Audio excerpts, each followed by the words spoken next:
we are in the milk room. I'm Belinda.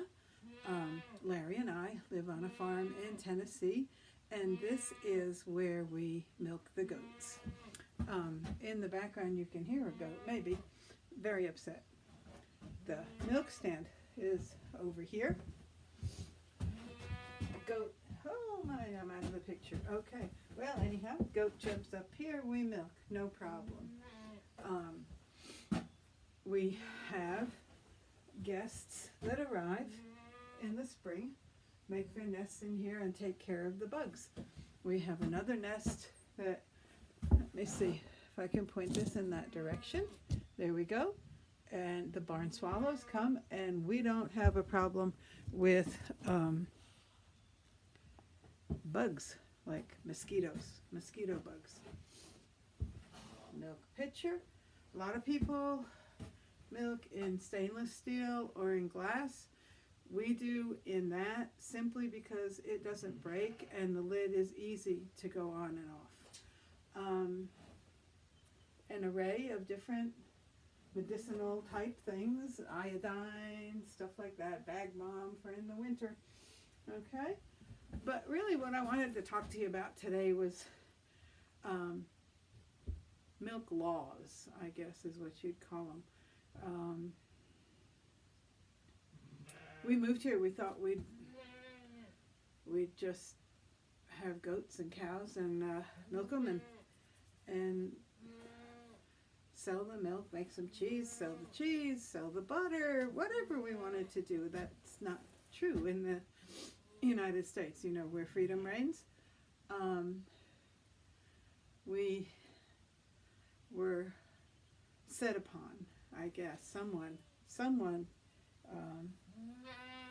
informed the authorities that we were selling milk, and so they came, and we found out that you cannot sell milk unless you have a big dairy. So we would need not this, okay, not this little stand, okay. We would need a milking parlor, okay, and definitely not made of wood because you know wood is dangerous. It would have to be concrete or tiled or something like that, and it would have to be inspected. And in order to do cheese, we would have to have an inspected and licensed processing area. Anyhow, to milk 4 goats, right? You want to spend $1 million to milk 4 goats, make a little money. We didn't. So it was crazy in the beginning. We switched. The milk laws were more than we could handle, so we switched to making soap.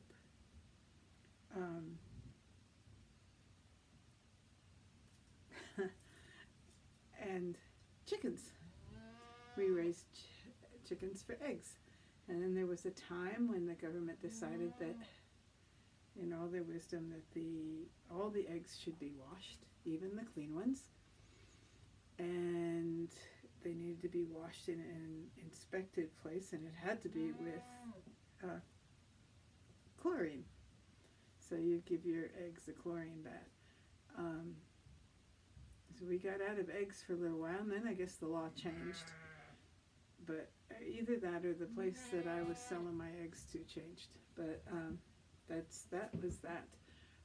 But then we made soap, and now from what I understand, we no longer make soap. I still have some if you need some.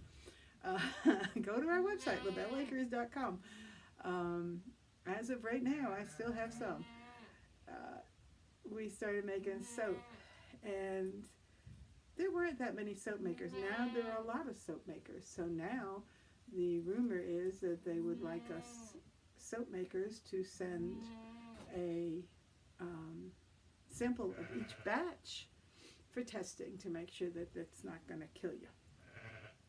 My problem with all of this is that if I want to buy a quart of milk from my neighbor who has a cow, what business is it of anyone else's? I'm taking a risk. I don't think it's a risk because I know my neighbor. I can see what they're doing. Um, if my neighbor is making cheese and I'm making butter, why can't I just trade cheese for butter? Oh no. We were actually told by one of the government representatives that milk is a potentially hazardous material. So that's my thing. They made me mad. And so we're quitting. Anyhow, probably we'll have a herd of goats, a small herd of goats for sale. We'd like to keep them together wherever they go. You can hear the one is a little upset because she can't get her baby to come out right now. He's feeling a little lazy. So we have a doe, and we have 3 does actually. One who's older, who probably won't breed back again. A young one, she's only a year, and she has not kidded yet.